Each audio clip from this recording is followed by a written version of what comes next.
Welcome back to Hey Kentucky. Things have begun reopening, not necessarily fast enough for everyone. To talk more about that and our unemployment rates, we are pleased to be joined by Senate Majority Floor Leader Damon Thayer. Thanks for being back with us, Senator Thayer. We appreciate it.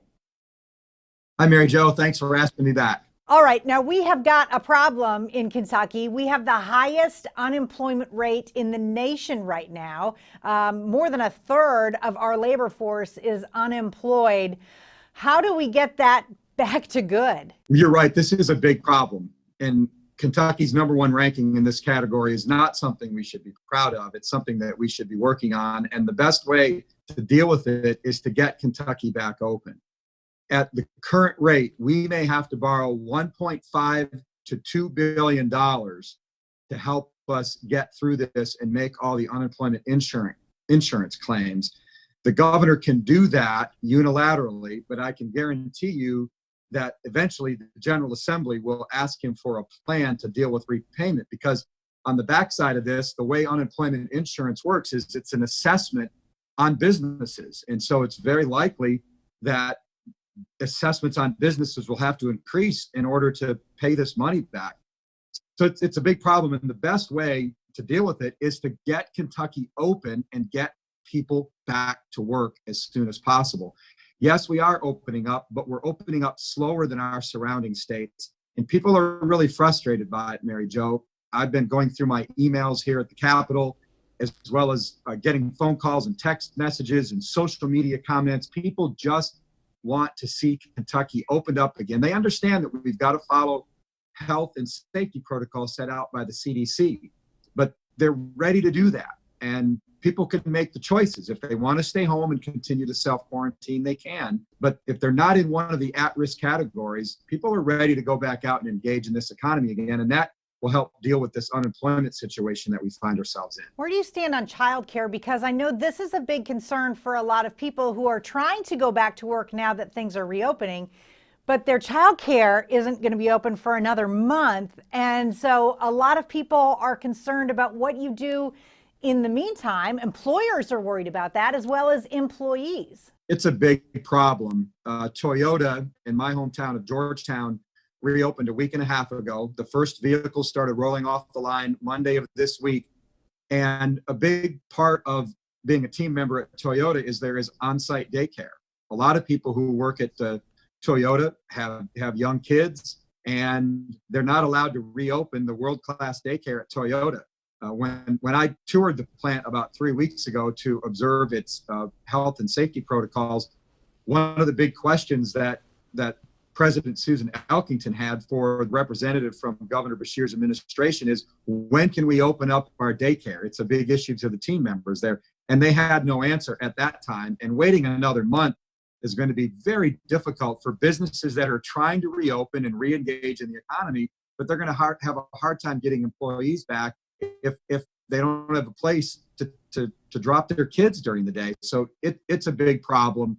And I'm hearing a lot of complaints about that as well. Governor Beshear sort of made a pact, I guess, with several other states around us and in the Midwest. Some of them have opened up a lot more than Kentucky, as you mentioned. Indiana, certainly Tennessee has. Minnesota may be slower to open than we are even. But what do you make of that?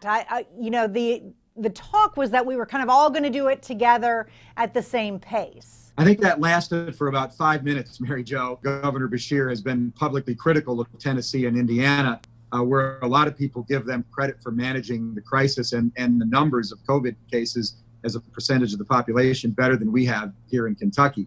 So I don't think that pact lasted very long, but you bring up a good point. People have been paying attention to what Governor Beshear has been saying, and they remember that he said, we're going to work with Ohio and Indiana and other surrounding states. Well, they see that we're not. And, a lot of people watch those 5 o'clock press conferences, probably not as many now as did a month ago, but they remember a month ago when he said, we're going to work with Ohio and Indiana. And they see Indiana in particular and Tennessee opening at a faster rate than we are, with no spike in their numbers. And it's really frustrating to them. And I'm hearing from my fellow senators who live along the border of Tennessee and Indiana, and people are driving from Kentucky and they're going over into surrounding states to get a haircut, to go to a restaurant, to go to a movie. And it really frustrates people that they were told one thing and now another is happening. And it's also keeping our economy from rebounding as fast as it should. And the other thing I'm worried about, Mary Jo, economic hardship causes stress and anxiety. And now we're starting to see mental health outcomes. And I'm very concerned about increases in crime, suicide, domestic violence, child abuse, a sense of hopelessness, child hunger. All of these things are having a negative effect on Kentucky. And when people say, oh, you just care about the almighty dollar, nothing could be further from the truth. I care about the health effects of the virus, but I'm also very concerned about the negative mental health effects that the virus is having on our economy, because there are lots of unintended consequences. And I fear that the cure could be worse than the disease. And lastly, as a horseman, I have to ask you, what do you think of the Belmont being the first leg of the Triple Crown? For a lot of reasons, 2020 is going to have an asterisk next to it. And certainly the announcement this week that the Belmont Stakes is going to be run in June at 1.1 miles around one turn instead of 1.5 miles around two turns. It means that, the Triple Crown this year is going to have an asterisk by it as well. It's a very unique situation. And I do want to give credit to Governor Beshear for listening and reopening horse racing in Kentucky. Churchill Downs opened last weekend, record numbers through advanced deposit wagering. On Saturday, they were up 183% from last year. And that's one area where we have gotten ahead of Ohio and Indiana. But we're playing catch up everywhere else.